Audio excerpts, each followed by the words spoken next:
When filling out a ad agreement, make sure you fill out all information necessary. Number one is placement location.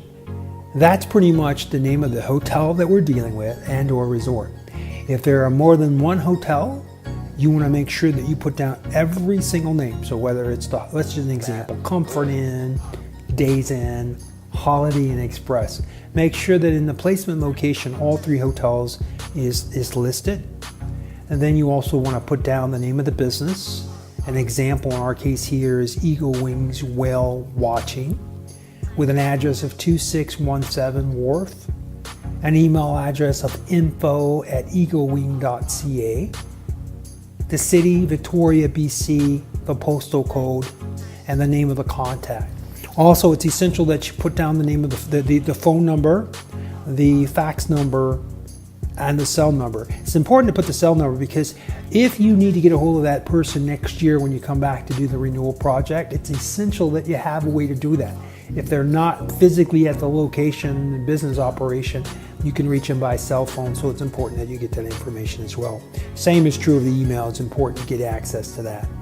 Also, to note on the actual ad agreement, what size ad will they be purchasing this year?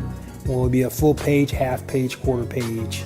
You just denote that for us so we know. So, and then at the very bottom of the ad agreement, make sure that the client signs the agreement. And then you also make sure that you print their name right below their signature where it says authorization.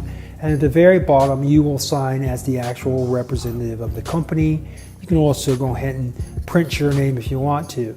It's important that we understand how they're going to make their payment today, whether they're going to pay the full amount. That amount needs to be off to the right where the actual numbers are. You'll place the actual amount there. If we're collecting a percentage of the revenues, for example, let's say they're paying, it's a $1,000 ad, they're going to pay $500 down. The balance would be $500. We would need you to denote in the section to the side, left-hand side, how are we collecting that $500? Are we going to collect that net 7 days, net 14 days, net 30 days. Make sure you note that. And at the very bottom, you date it, you sign it, and you're done. That is your ad agreement.